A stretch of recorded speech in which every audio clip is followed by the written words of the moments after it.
Hello commandos, कैसे हैं आप सब लोग। उम्मीद है बेहतर होंगे, अपना ध्यान रख रहे होंगे। और ये हमारे फिजिक्स स्पेशल सीरीज का पहला लेक्चर है जिसमें हम स्टार्ट करने वाले हैं स्केलर्स एंड वेक्टर्स। तो बेसिकली ये जो मॉड्यूल 1 है इसको मैं मॉड्यूल 1 कहूँगा, जिसमें हम काइनेमेटिक्स बस पढ़ने वाले हैं। और इसके अलावा जो आगे के मॉड्यूल्स हैं उनको हम अलग अलग, जैसे मॉड्यूल 2 में पढ़े कवर करेंगे, मॉड्यूल 3 में कवर करेंगे। तो जो मॉड्यूल 1 है उसमें हम काइनेमेटिक्स स्टार्ट करेंगे। अब काइनेमेटिक्स स्टार्ट करने से पहले हमें थोड़ा सा स्केलर्स वेक्टर्स जरूर पढ़ना होगा, क्योंकि ये एकदम बेसिक है। पूरी फिजिक्स में ये चैप्टर आपको काम आने वाला है और काइनेमेटिक्स में मस्ट है ये चैप्टर।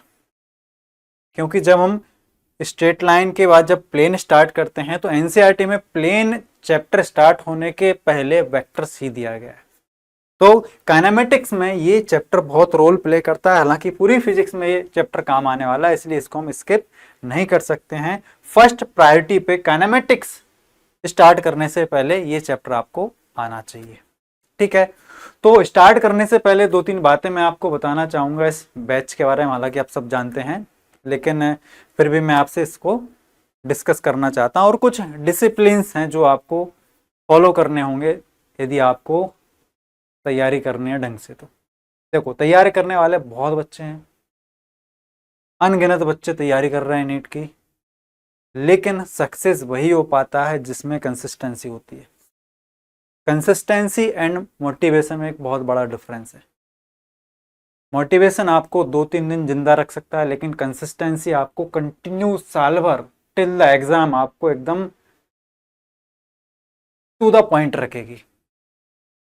आपको जरूरत है कंसिस्टेंसी की। मोटिवेशन अपनी जगह है, कंसिस्टेंसी इंपॉर्टेंट है।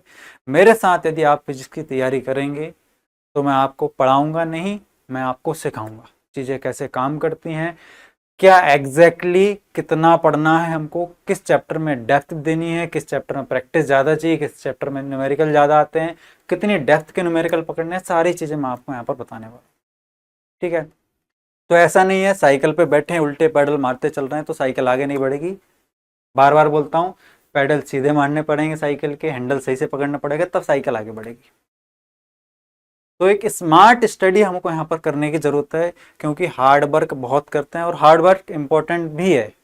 हार्ड वर्क के साथ थोड़ा सा स्मार्ट वर्क अपने को करना पड़ेगा, क्योंकि अभी जमाना बदल गया है, बहुत एडवांस चीज़ें हो रही हैं एजुकेशन में, इसलिए हमको भी अप टू डेट रहना पड़ेगा चीज़ों के लिए, ठीक है।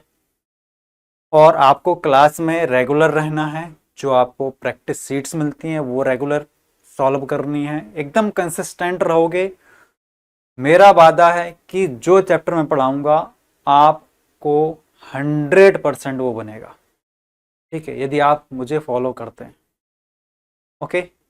और मैं एकदम फेंका फाकी वाली बातें नहीं कर रहा हूँ, बहुत ही प्रैक्टिकल बातें कर रहा हूँ। और आप जब पढ़ोगे तो आपको भी समझ में आएंगी चीज़ें। मैंने जो फिजिक्स सीखी है वो थोड़ा सा रिवर्स ऑर्डर में सीखी है। कैसे? मैं पहले न्यूमेरिकल सॉल्व करता था, फिर थ्योरी पढ़ता था उसकी, समझिए, बहुत ही बेयर मिनिमम फिजिक्स मुझे आती थी। 9th-10th की जो फिजिक्स रहती है उसमें कितना सा रहता है फिजिक्स का पार्ट, मुझे बस वही आता था। तो मैं क्वेश्चन सॉल्व करने लगा, क्वेश्चन में यदि मैं फंसता था तो मैं उस पर्टिकुलर टॉपिक की थ्योरी को रिवाइज करता, थोड़ी सी चीज़ें देखता, फिर से वो क्वेश्चन अटेम्प्ट करता, फिर दूसरा क्वेश्चन, दूसरा कॉन्सेप्ट। तो मैं क्वेश्चन सॉल्व कर करके फिजिक्स सीखा हूँ। तो मैंने बहुत अलग लेवल से फिजिक्स सीखी और ये बहुत इंपॉर्टेंट भी है।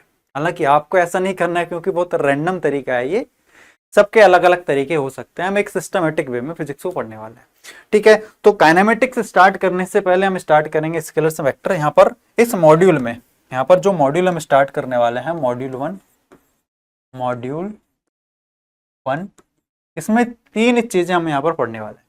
पहला है वेक्टर्स, दूसरे नंबर पे आएगा स्ट्रेट लाइन, एंड थर्ड जो है यानी कि सी, वो है प्लेन। और ये तीनों पार्ट हैं काइनेमेटिक्स के। तो काइनेमेटिक्स हम यहाँ पे स्टार्ट करेंगे वेक्टर से। तो आइए जानते हैं वेक्टर्स की हमको जरूरत क्यों पड़ी, क्यों पढ़ते हैं वेक्टर्स और कहाँ इसका यूज है। सबसे पहले तो हम फिजिकल क्वांटिटीज देखेंगे वेक्टर पढ़ने से पहले। क्या होती हैं फिजिकल क्वांटिटीज? देखो, यूनिवर्स में बहुत सारी ऐसी फिजिकल क्वांटिटीज होती हैं, या फिर फिजिकल क्वांटिटीज की बात ना करें, क्वांटिटीज, ऐसी बहुत सारी चीजें हैं जिनको हम मेजर कर सकते हैं, जिनको मेजर नहीं कर सकते। दो कैटेगरी में चीजों को डिवाइड किया गया है on the basis of measurement. क्या? एक ऐसी चीजें जिनको आप मेजर कर सकते हो, और ऐसी चीजें जिनको आप मेजर नहीं कर सकते हो। जिनको मेजर नहीं कर सकते हैं उनको साइड में रख देते हैं। फॉर एग्जाम्पल, जैसे गुस्सा, मैं किसी पर कितना गुस्सा कर रहा हूं, क्या मैं मेजर कर सकता हूं? नहीं कर सकता हूं। मुझे कितना पेन हो रहा है, क्या इसकी कोई यूनिट होती है? कोई यूनिट नहीं। तो जैसे फीलिंग्स हैं, इनको मेजर नहीं कर सकते हो, है ना। कोई बोले तुम मुझसे कितना प्यार करते हो, कैसे बताएगा? वो नहीं है फिजिकल क्वांटिटीज वो। तो ऐसी क्वांटिटीज जिनको मेजर किया जा सकता है, जैसे कि मास हो गया, लेंथ हो गई, टाइम हो गई, इनको हम कहते हैं क्या? Physical quantities.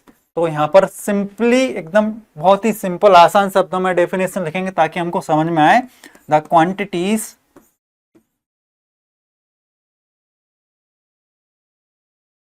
That can be measured, as simple as that। Example के लिए, मास हो गया, लेंथ हो गई, टाइम हो गया, टेम्परेचर हो गया। तो ये सारी चीजें हैं जो हम मेजर कर सकते हैं। मास को मेजर करना है, 2 किलो आलू ले आओ बाजार से। दिल्ली और मुंबई के बीच की डिस्टेंस है 1000 किलोमीटर, एग्जैक्टली 1000 नहीं होगी, बता रहा हूं, है ना। तो इन सबको हम मेजर कर सकते हैं। जिनको मेजर कर सकते हैं उनको हम बोलते हैं फिजिकल क्वांटिटीज। सिंपल सी बात। अब ये फिजिकल क्वांटिटीज भी दो कैटेगरी में डिवाइड की गई हैं on the basis of direction. समझना, डायरेक्शन के हिसाब से इन फिजिकल क्वांटिटीज को भी दो पार्ट में डिवाइड किया गया। कौन कौन से? Scalars and vectors. Scalars and vector, यहां पर मैं लिखता हूं फिजिकल क्वांटिटीज जो है वो डायरेक्शन के बेसिस पर दो पार्ट्स में डिवाइड की गई हैं। पहला पार्ट होता है स्केलर्स और दूसरा है वेक्टर्स। ठीक है, कैसे सर? समझ नहीं आया। बहुत सारी फिजिकल क्वांटिटीज ऐसी होती हैं जिनके मेजरमेंट के लिए हमको डायरेक्शन की आवश्यकता होती है। जैसे कि फोर्स, इस पेन पर मैं फोर्स लगा रहा हूं, सपोज फोर्स लगाऊंगा तो ये मूव करेगा। इधर फोर्स लगाऊंगा तो इधर जाएगा, और उधर से फोर्स लगाऊंगा तो ये पेन इधर आएगा। समझना, मैं जिस तरफ इस पेन पर फोर्स लगाऊंगा ये पेन उस तरफ मूव करने की कोशिश करेगा। थोड़ा और डेप्थ में समझते हैं। मैंने इस पेन पर 10 न्यूटन फोर्स इधर लगाया तो ये पेन इधर चलने लगा, और 10 न्यूटन फोर्स इधर लगाया तो इधर चलने लगेगा। मतलब कि फोर्स 10 न्यूटन ही है। क्या मैंने फोर्स का जो मैग्नीट्यूड है वो बदला? नहीं बदला, बस क्या बदलती? डायरेक्शन। तो डायरेक्शन के बदलने से इस पेन की दुनिया हिल गई। पहले इधर जा रहा था फिर उधर जाने लगा। तो direction make sense here. Direction बहुत इंपॉर्टेंट रोल प्ले करती है इस केस में। किस केस में? फोर्स। इसीलिए फोर्स को डिफाइन करने के लिए डायरेक्शन मस्ट है, बहुत जरूरी है। तो फोर्स को हमने एक अलग कैटेगरी में डाल दिया जिसको डायरेक्शन की जरूरत पड़ रही है। दूसरा, इस पेन का मास क्या है? सपोज 50 ग्राम का पेन है, तो 50 ग्राम का पेन है तो मुझे इसकी डायरेक्शन बताने की जरूरत है कि इसके मास के लिए 50 ग्राम का पेन है, चाहे यहां मेजर करो चाहे यहां मेजर करो, क्या कोई डायरेक्शन की आवश्यकता हुई? यहां पर नहीं हुई। तो कुछ ऐसी फिजिकल क्वांटिटीज भी हैं जहां पर डायरेक्शन की जरूरत पड़ ही नहीं रही, तो उनको क्या बोलते हैं हम? बताओ। स्केलर्स में no direction needed to define physical quantities. Physical quantity को डिफाइन करने के लिए डायरेक्शन की जरूरत नहीं पड़ती, केवल क्या चाहिए यहां पर? ओनली मैग्नीट्यूड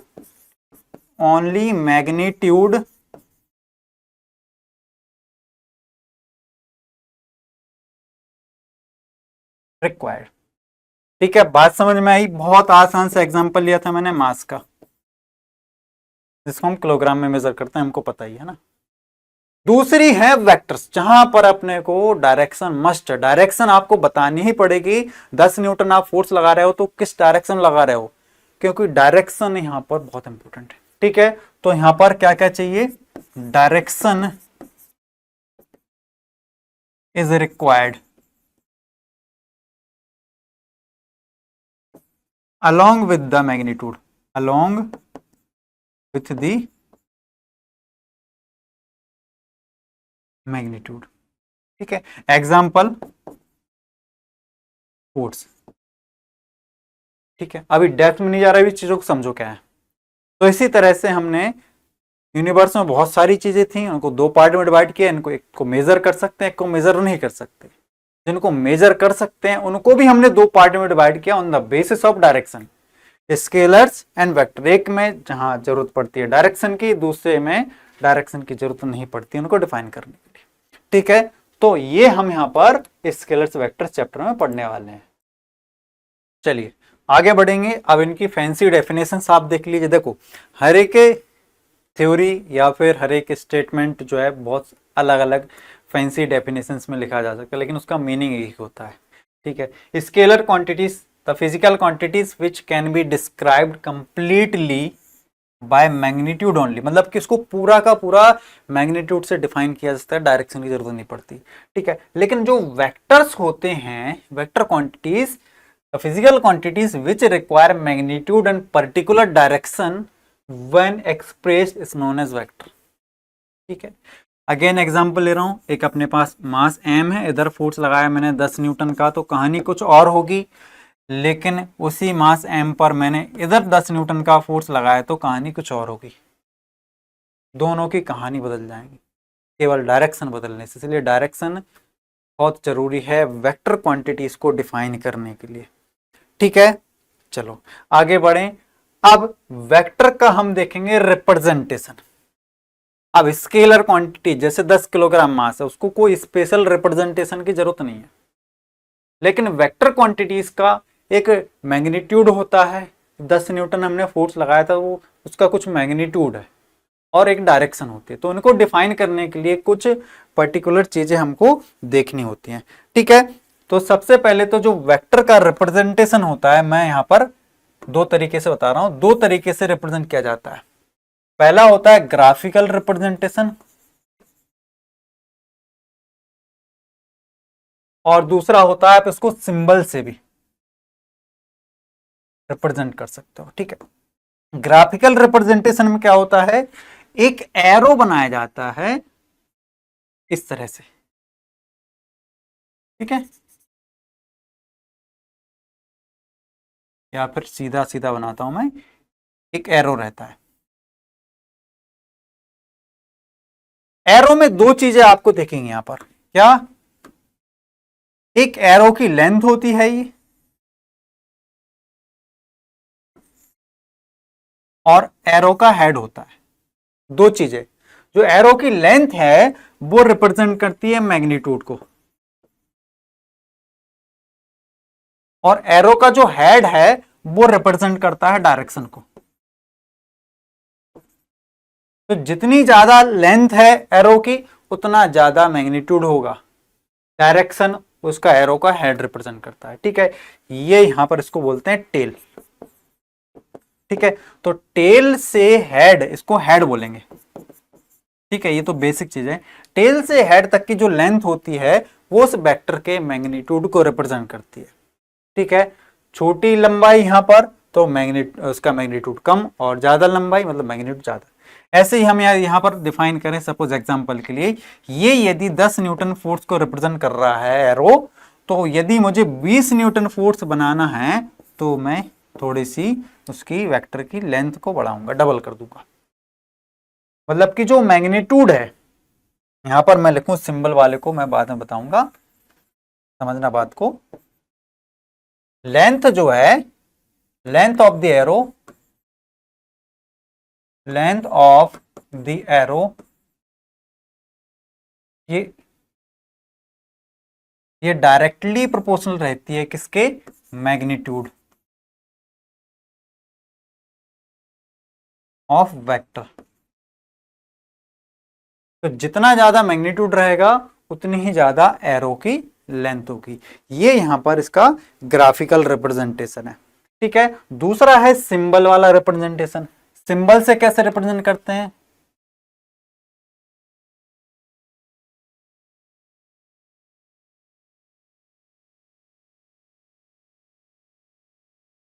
सिंबल में आपको क्या करना होता है, जो भी वेक्टर क्वांटिटी है उसके ऊपर आपको एक एरो लगा दे। सपोज ए एक वेक्टर है, तो ए के ऊपर आप एक एरो लगा दोगे तो ये एक वेक्टर क्वांटिटी को रिप्रेजेंट करेगा, ए वेक्टर। ठीक है, जैसे फोर्स की बात करें तो फोर्स को रिप्रेजेंट करेंगे, फोर्स का जो सिंबल होता है, फोर्स का जो लेटर एफ है जनरली वो लिखा जाता है एफ, और वेक्टर लगाएंगे तो ये इसका रिप्रेजेंटेशन होगा फोर्स वेक्टर का। ठीक है, अब इसमें एक चीज और होती है, यदि इसका मैग्नीट्यूड निकला है, मैग्नीट्यूड ऑफ वेक्टर,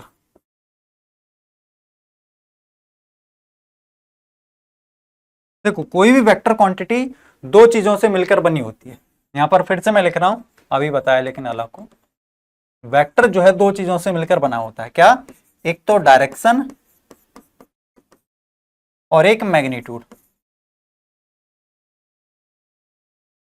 डायरेक्शन की बात अभी करेंगे थोड़ी देर बाद।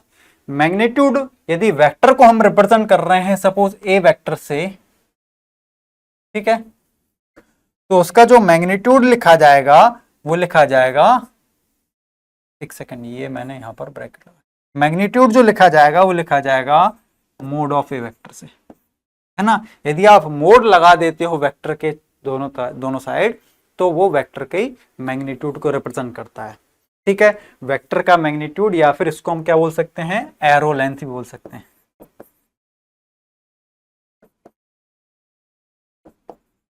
बोल सकते हैं क्या? डायरेक्शन की भी बात करेंगे थोड़ी देर बाद, वो इंपॉर्टेंट चीज है।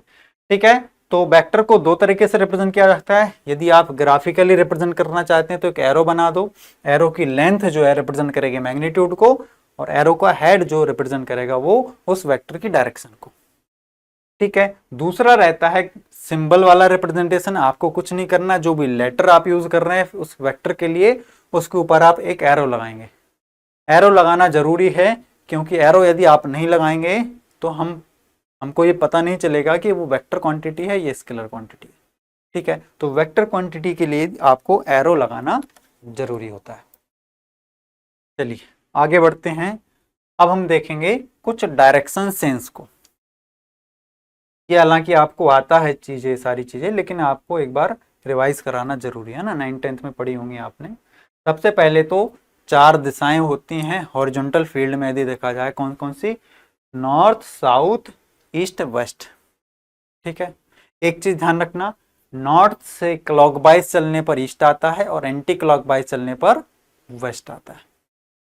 नॉर्थ और ईस्ट के बीच की जो डायरेक्शन है उसको नॉर्थ ईस्ट बोलते हैं, क्योंकि नॉर्थ और ईस्ट के बीच में है तो नॉर्थ ईस्ट, साउथ ईस्ट के बीच में है तो साउथ ईस्ट बोलेंगे। ठीक है, ऐसे ही वेस्ट साउथ के बीच में साउथ वेस्ट आ जाएगा। इनवर्ड डायरेक्शन को क्रॉस से रिप्रेजेंट करते हैं, और आउटवर्ड डायरेक्शन, बोर्ड से बाहर की ओर डायरेक्शन को हम डॉट से रिप्रेजेंट करेंगे। ठीक है, जो अंदर जा रही डायरेक्शन उसको रिप्रेजेंट करेंगे क्रॉस से, यानी कि इनवर्ड, और बाहर यदि निकल रही है बाहर की ओर डायरेक्शन, अब 3D में तो यहाँ पता नहीं सकता मैं, इसलिए यहाँ पर सिंबल से आपको समझनी होंगी चीजें। आउटवर्ड डायरेक्शन को डॉट से रिप्रेजेंट करते हैं। अब एक और चीज यहाँ पर है, जैसे कि मैंने बताया आपको कि ये मान लेते हैं ये ईस्ट है और ये नॉर्थ है। ठीक है, तो यदि आपसे कोई बोले नॉर्थ ईस्ट कहाँ होगा, तो नॉर्थ ईस्ट यहाँ पर होगा, एकदम मिड में होगा, नॉर्थ और ईस्ट के एकदम मिड में होगा। ये 90 डिग्री का एंगल बनता है, नॉर्थ और ईस्ट के दोनों परपेंडिकुलर है, तो यहां से 45 का एंगल बनाएगा और यहां से भी 45 का एंगल बनाएगा। लेकिन यदि आपसे कुछ अलग तरीके से ये सवाल पूछ लिया जाए कि आपको सपोज कोई बोल दे फाइंड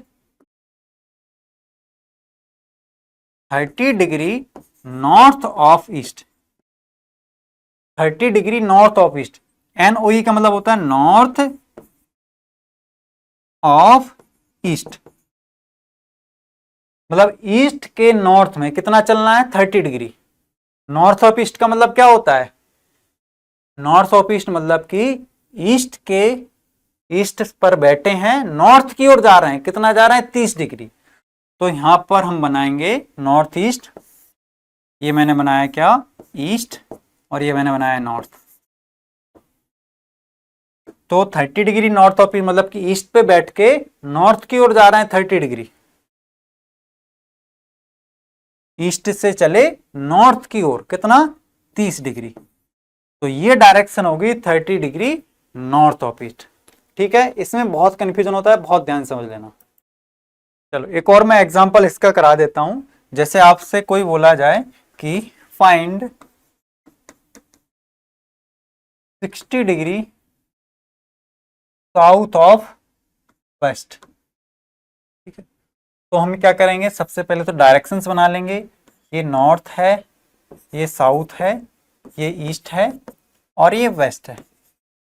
ठीक है, अब सवाल में जो पूछा जा रहा है वो पूछा जा रहा है 60 degree south of west, south of west मतलब वेस्ट पे बैठ के साउथ की ओर चलना है, वेस्ट से साउथ की ओर चलना है। कितना चलना है 60 डिग्री। साउथ ऑफ वेस्ट का मतलब है वेस्ट से 60 डिग्री चलो साउथ की ओर। ठीक है, उल्टा चलना है। यदि ऑफ लगा है तो आपको यहां से यहां जाना है, सीधा सीधा ध्यान रखना। यदि ऑफ लगा है तो उल्टा चलना है, वेस्ट से साउथ की ओर आ जाओ। कितना आ जाओ 60 डिग्री आ जाओ। कहां से मेजर करेंगे, वेस्ट से मेजर करेंगे 60 डिग्री। ठीक है, क्लियर है। यदि 2 लिखा हो तो कहानी बदल जाएगी। सपोज फाइंड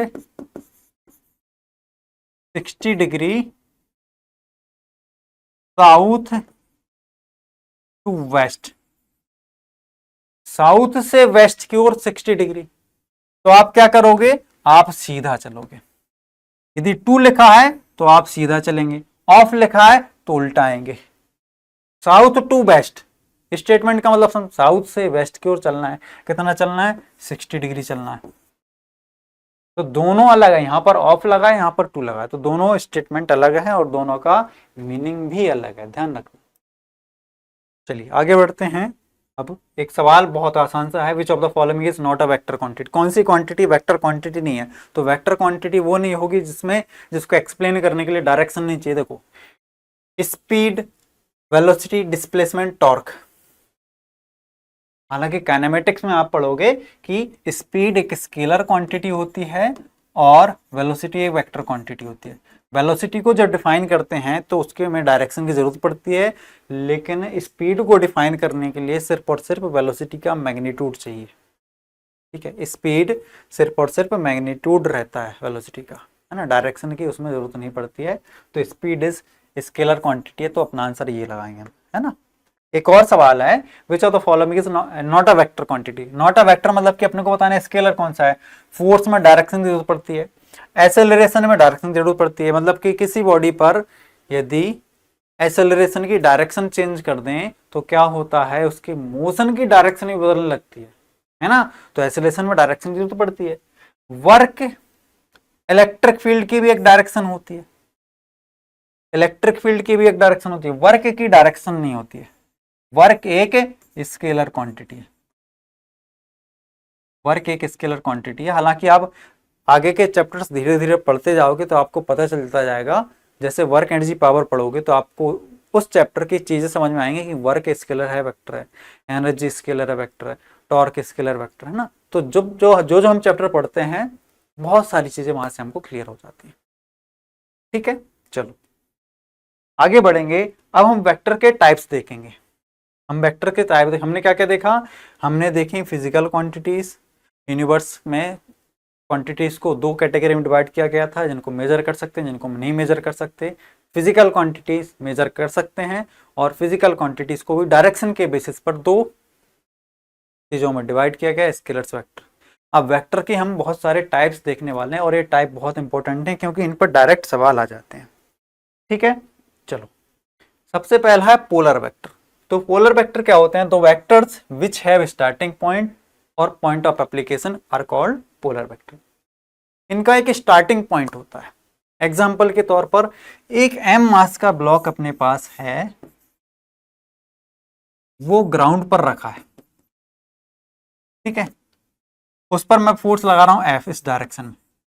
तो समझना, ये जो मैंने फोर्स लगाया है उसका एक स्टार्टिंग पॉइंट है, स्टार्टिंग पॉइंट है, स्टार्टिंग पॉइंट, या इसको हम पॉइंट ऑफ एप्लीकेशन ही बोल सकते हैं, पॉइंट ऑफ एप्लीकेशन। तो फोर्स क्या होगा, फोर्स जो है एक पोलर वेक्टर आ जाएगा, पोलर वेक्टर हो जाएगा, क्योंकि इसका एक पॉइंट ऑफ एप्लीकेशन है ना। आप यदि फोर्स को कहीं और लगाओ, जैसे अपने पास एक लंबी रॉड है, यहां पर फोर्स लगाएंगे, पॉइंट ऑफ एप्लीकेशन यदि ये रखेंगे तो कुछ और कहानी होगी, यहां पर रखेंगे तो कुछ और कहानी होगी, यहां पर रखेंगे कुछ और कहानी होगी। यहां पर फोर्स लगा रहे हैं तो ये इधर घुमाएगा, यहां पर फोर्स मैं लगाऊं तो फोर्स वो इधर घुमाएगा, लेकिन एकदम सेंटर पे फोर्स लगाऊं तो वो इस रॉड को सीधा लेके जाएगा। तो पॉइंट ऑफ एप्लीकेशन एक इंपॉर्टेंट चीज है। तो जिनका पॉइंट ऑफ एप्लीकेशन होता है उसको हम क्या बोलते हैं, पोलर वेक्टर्स बोलते हैं, ठीक है, क्लियर है। चलो आगे बढ़ेंगे, अगली वैरायटी एक्सियल वेक्टर।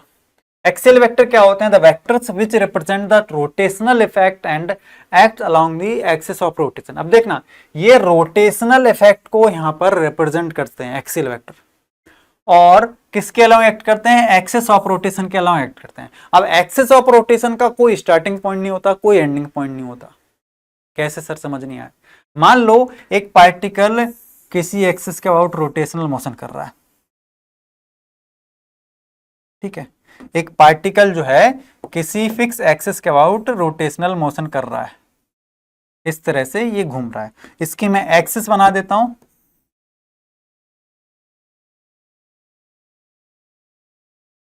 ठीक है, बात समझ में आई।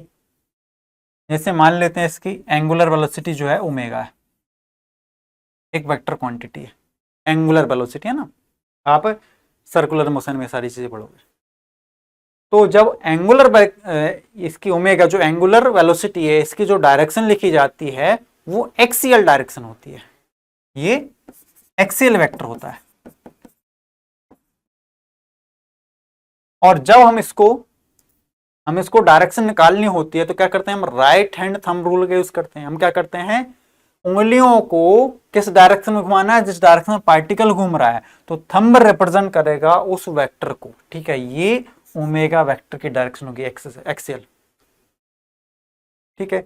तो रोटेशनल मोशन में जितनी चीजें होती हैं, एंगुलर वेलोसिटी हो गया, एंगुलर डिस्प्लेसमेंट हो गया, ये सारी चीजें जो हैं वो एक्सियल वेक्टर या फिर वेक्टर जो है एंगुलर मोशन को जो रिप्रेजेंट करते हैं, रोटेशनल इफेक्ट को जो रिप्रेजेंट करते हैं, वो सारे के सारे एक्सियल वेक्टर होते हैं। अब देखो, इस एक्सिस का कोई स्टार्टिंग पॉइंट है, कोई एंड पॉइंट है क्या, नहीं है, ये तो इनफाइनाइट है ना, एक्सिस इनफाइनाइट होती है, वो तो हम एक अज्यूम करते हैं ना, एक्सिस इनफाइनाइट होती है, तो इसका कोई पॉइंट ऑफ एप्लीकेशन नहीं होता है, इसका एक्सिस होती है, और एक्सिस इनफाइनाइट होती है। इसलिए ऐसे वेक्टर्स को हम क्या बोलते हैं, एक्सियल वेक्टर, जो अलोंग द एक्सिस एक्ट करते हैं और जो रोटेशनल मोशन को रिप्रेजेंट करते हैं। एंगुलर डिस्प्लेसमेंट जैसे होगा, एंगुलर डिस्प्लेसमेंट भी एक एक्सियल वेक्टर ही होगा। आप चाहो तो इसके एग्जांपल से लिख सकते हो, क्या, एंगुलर वेलोसिटी, और क्या लिख सकते हो, एंगुलर मोमेंटम।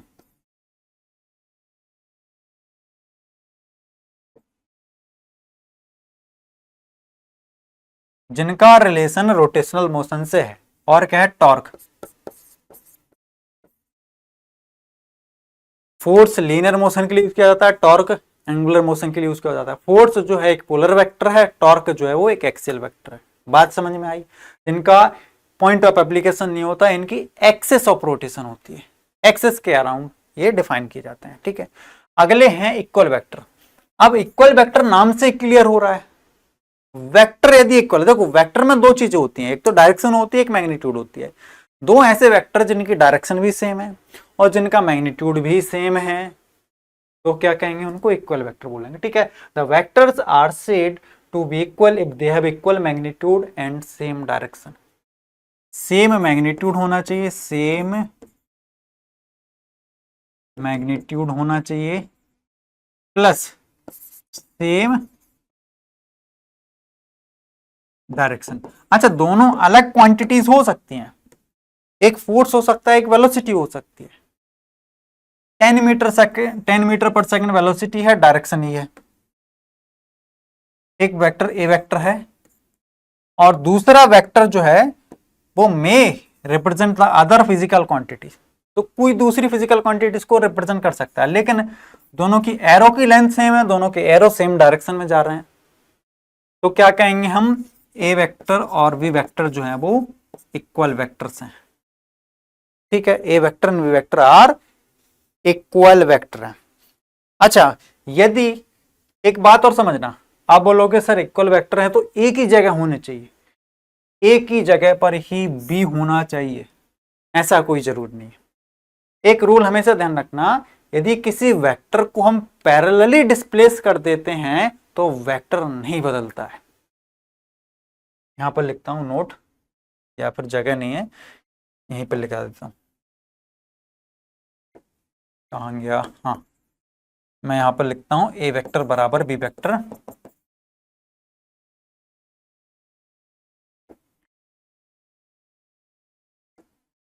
इंपॉर्टेंट नोट है, a vector cannot be changed bye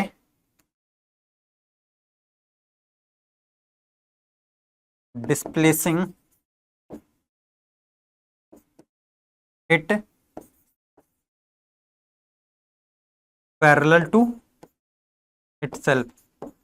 उसके खुद के पैरेलल डायरेक्शन में यदि डिस्प्लेस कर रहे हैं वेक्टर को तो वो नहीं बदलेगा, क्योंकि यदि पैरेलल डायरेक्शन में डिस्प्लेस करता हूं तो ना तो मैंने उस वेक्टर की जो एरो है उसका मैग्नीट्यूड भी नहीं बदला मैंने, और ना ही डायरेक्शन बदली। बताओ, ए वेक्टर यहां था, मैंने उतनी ही लेंथ का वही डायरेक्शन में एक और वेक्टर यहां पर बना दिया, तो ए वेक्टर यहां पर बदलेगा ही नहीं, क्योंकि ना डायरेक्शन बदली ना मैग्नीट्यूड बदला। वेक्टर कब बदलता है, जब आप डायरेक्शन बदल दो, आप इसको घुमा दो, किसी एंगल से घुमा दो तो वेक्टर बदल जाए, क्योंकि डायरेक्शन बदल गई। आप इसके मैग्नीट्यूड बदल दो तब भी वेक्टर बदल जाएगा। पैरेलल डिस्प्लेस करने से कभी भी वेक्टर चेंज नहीं होता, ध्यान रखना। चलो आगे बढ़ेंगे, अगला वेक्टर है अपोजिट और नेगेटिव वेक्टर। अपोजिट मतलब एकदम उल्टा, नेगेटिव का मतलब होता है एकदम रिवर्स ऑर्डर में। Two the vector which have equal magnitude but opposite direction. ध्यान रखना, यदि आप बोल रहे हो नेगेटिव वेक्टर अपोजिट वेक्टर तो मैग्नीट्यूड इक्वल होना चाहिए, इक्वल मैग्नीट्यूड होना चाहिए। ठीक है, मतलब कि यदि आप ए वेक्टर को यहां पर बना रहे हो ए वेक्टर, और एक दूसरा वेक्टर है मैग्नीट्यूड उसका सेम है, बस डायरेक्शन रिवर्स हो गई। अच्छा, रिवर्स के अलावा और कोई डायरेक्शन नहीं चलेगी, तो यहां पर क्या बोलेंगे हम, ए वेक्टर जो है वो बी वेक्टर का नेगेटिव वेक्टर है। A vector is a negative of B vector. Direction opposite होनी चाहिए, मैग्नीट्यूड सेम होना चाहिए, मैग्नीट्यूड सेम होना चाहिए, और अपोजिट डायरेक्शन होनी चाहिए। इंपॉर्टेंट पॉइंट है ये। ठीक है, ये सारे नोट्स आपको मिल जाएंगे एज इट इज। चलो अगला है कोप्लेनर वेक्टर्स। कोप्लेनर वर्ड का जो मीनिंग होता है वो होता है एक ही प्लेन में। कोप्लेनर मतलब कि सेम प्लेन, एक ही प्लेन में वेक्टर एग्जिस्ट कर रहे हो तो कोप्लेनर बोल देंगे ना। The vectors which are acting in the same plane are coplanar vector. जैसे मैं एक प्लेन बनाऊं एक्स वाई प्लेन, ये एक्स एक्सिस बनाई मैंने, ये वाई एक्सिस बनाई, तो इसके अंदर जितने भी वेक्टर्स रहेंगे, A vector B vector C vector, या सी वेक्टर यहां पर बना सकता हूं, तो जितने भी वेक्टर रहेंगे एक्स वाई प्लेन में ये सारे के सारे क्या आएंगे, कोप्लेनर। आप दूसरा एक्सिस प्लेन बना लो, आप यहां पर बायजेट प्लेन बना लो, बायजेट प्लेन के जितने वेक्टर रहेंगे, A vector B vector C vector, ये भी कोप्लेनर रहेंगे। बात समझ में, एक ही प्लेन में जो हो वेक्टर वो कोप्लेनर होते हैं। अब यहां पर ऐसी कोई कंडीशन नहीं है सेम डायरेक्शन होनी चाहिए, सेम मैग्नीट्यूड में होनी चाहिए, कोई कंडीशन ऐसी नहीं है। बस कंडीशन क्या है, एक ही प्लेन में होनी, या तो एक्स वाई या वाई जेड या एक्स जेड। ठीक है, ये कोप्लेनर होते हैं। अगले हैं कॉन करंट। कॉन करंट का जो सीधा सीधा मीनिंग होता है, कॉन करंट का मीनिंग होता है सेम ऑरिजिन, ऑरिजिन सेम होना चाहिए, या फिर ऐसा लिख सकते हैं same point of application, point of application. जैसे कि the vectors which are acting on the same point are called concurrent vector. एक ही पॉइंट पर जो है अप्लाई हो रहे हैं। जैसे एक पॉइंट मैंने बताया, इस पॉइंट पर कितने हैं, एक फोर्स एफ इधर लग रहा है, F1 इधर लग रहा है, F2 इधर लग रहा है, F3 इधर लग रहा है और F4 इधर लग रहा है। ये सारे वेक्टर हैं, फोर्स हैं। तो हम क्या कहेंगे, ये सारे के सारे कॉनकरेंट वेक्टर हैं। कॉनकरेंट मतलब कि इनका जो पॉइंट ऑफ एप्लीकेशन है वो सेम होना चाहिए। ठीक है, अब ये कोप्लेनर हो भी सकते हैं, नहीं भी हो सकते हैं। ठीक है, चलो नेक्स्ट है नल और जीरो वेक्टर। नल और जीरो वेक्टर, नल और जीरो वेक्टर का मतलब क्या होता है, vector having zero magnitude is called null vector. ऐसा वेक्टर जिसका मैग्नीट्यूड जीरो हो। अब मैग्नीट्यूड जीरो है तो डायरेक्शन आप क्या लोगे, उसकी डायरेक्शन कुछ भी ले सकते हो, क्या फर्क पड़ेगा बताओ। यदि मैं इस पेन पर 0 न्यूटन का फोर्स लगाऊं, समझना, इस पेन पर मैं 0 न्यूटन का फोर्स लगा रहा हूं, डायरेक्शन कहीं भी लगाओ क्या फर्क पड़ेगा। तो डायरेक्शन इनकी कुछ भी हो सकती है, एनी डायरेक्शन, एनी डायरेक्शन। लेकिन मैग्नीट्यूड जीरो नहीं। सपोज ए वेक्टर अपने पास है, उसका मैग्नीट्यूड जो है वो जीरो होना चाहिए। ध्यान रखना, जैसे वेलोसिटी है, वी वेक्टर का यदि मैग्नीट्यूड कितना है, जीरो है, तो उसको हम जीरो वेक्टर बोलेंगे। जीरो नहीं बोलेंगे, हम उसको बोलेंगे जीरो वेक्टर। ठीक है, ध्यान रखना, यदि किसी वेक्टर का मैग्नीट्यूड जीरो है तो जीरो नहीं बोलते हैं, उसको जीरो वेक्टर बोलते हैं। ठीक है, भले जीरो हो गया लेकिन है तो वेक्टर ही है ना, है तो वेक्टर ही। ठीक है, चलो आगे बढ़े। अगला है यूनिट वेक्टर, बहुत ही ज्यादा इंपॉर्टेंट है, बहुत ज्यादा इंपॉर्टेंट है।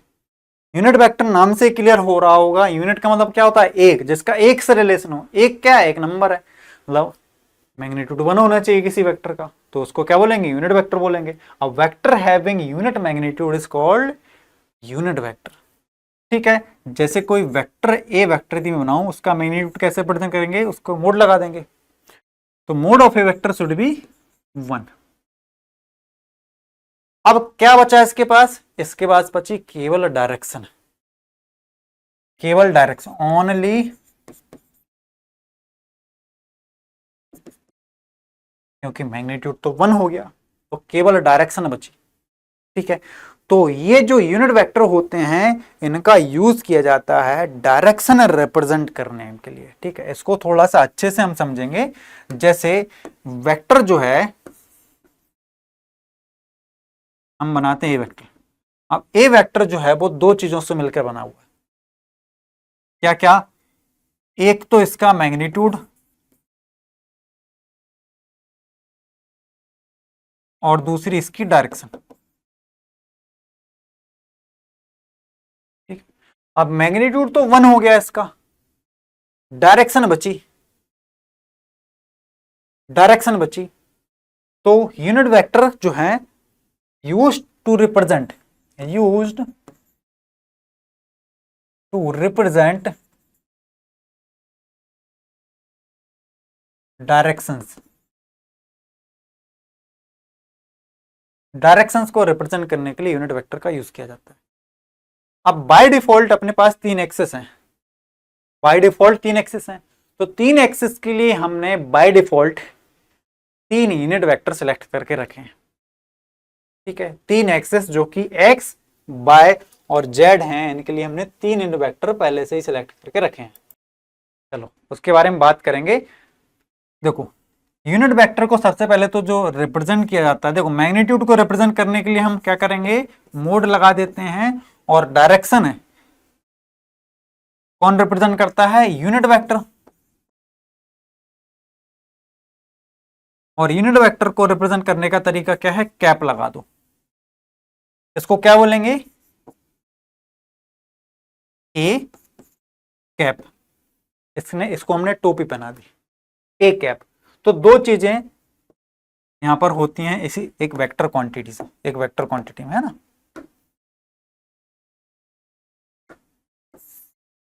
बात समझे।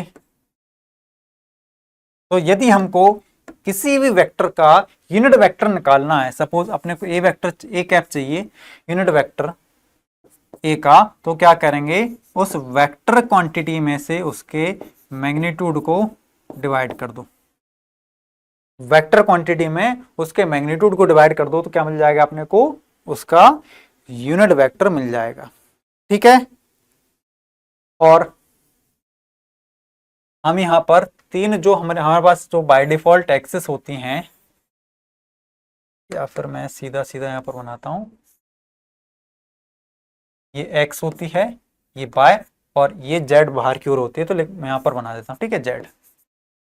तो यूनिट वेक्टर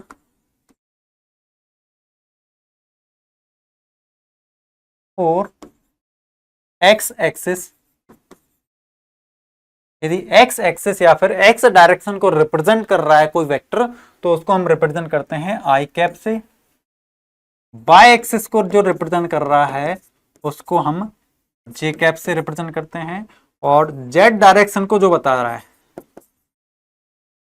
उसको हम के कैप से रिप्रेजेंट करते हैं। अच्छा, ये सारी पॉजिटिव है ना, एक्सिस पॉजिटिव भी हो सकती है, नीचे चलो तो नेगेटिव हो जाएगी।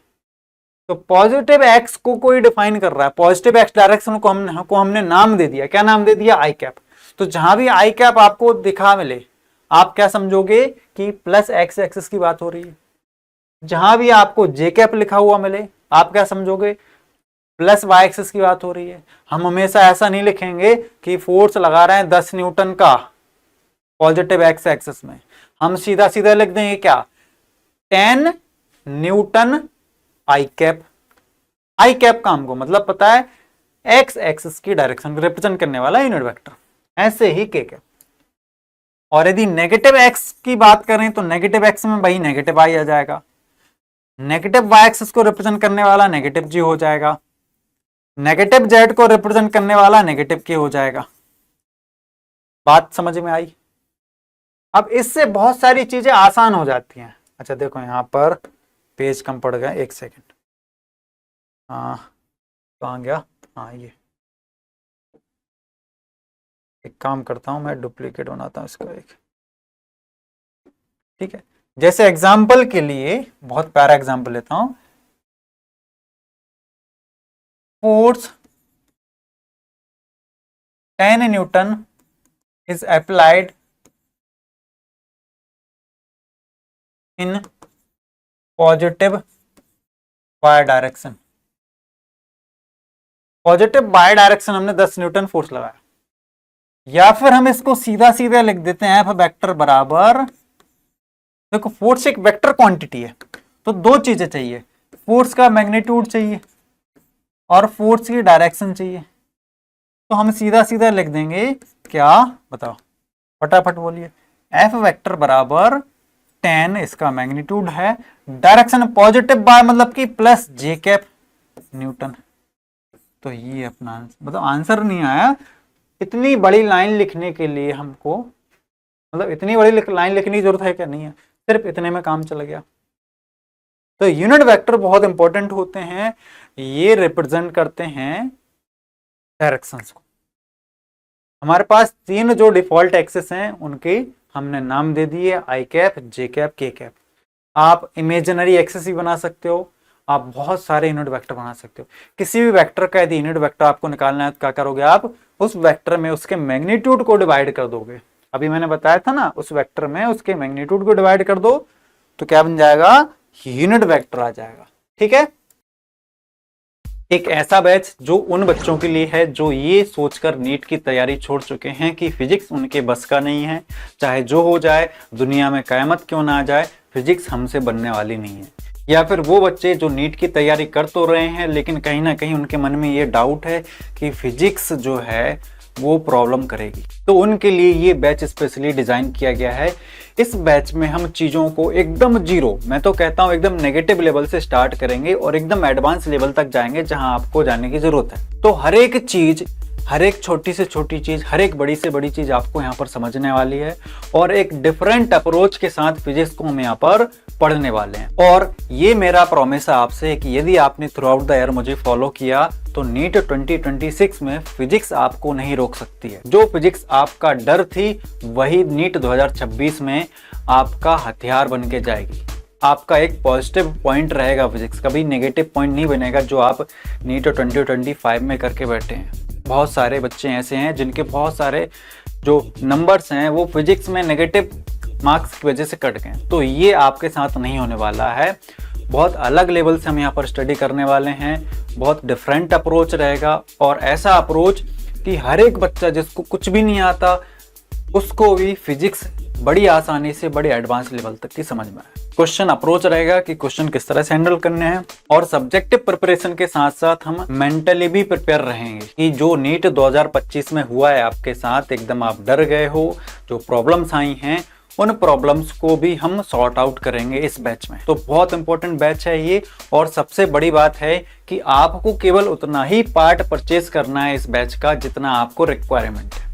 किसी बच्चे को ऑप्टिक्स में प्रॉब्लम आती है तो ऑप्टिक्स वाला मॉड्यूल परचेज करेगा वो, किसी बच्चे को मैग्नेटिज्म में प्रॉब्लम आती है, किसी बच्चे को काइनेमेटिक्स में इशू आता है, किसी बच्चे को मैकेनिक्स में इशू आता है। तो जिस पोर्शन में इशू आ रहा है आपको केवल उतना ही पोर्शन आपको परचेस करने की जरूरत है। आपको पूरा कोर्स, पूरे 32 के 32 चैप्टर का एक कोर्स नहीं दिया जाएगा। यहाँ पर हमने इस पूरे कोर्स को 10 मॉड्यूल में डिवाइड किया है, पूरी फिजिक्स को 10 पार्ट्स में डिवाइड किया है। 10 पार्ट्स में से आपको लगता है कि मेरा ये पार्ट कमजोर है तो आपको केवल उतना पार्ट परचेस करके उस पर स्टडी करनी है। और मैं यही रिकमेंड करूंगा कि आप पूरे के पूरे पार्ट परचेज करें क्योंकि इसकी कॉस्ट बहुत ज़्यादा नहीं है, एक बहुत बेयर मिनिमम इसकी कॉस्ट है। तो बच्चों तैयार रहिए इस बैच के लिए क्योंकि ये आपकी लाइफ का एक बहुत रिवोल्यूशनरी बैच है।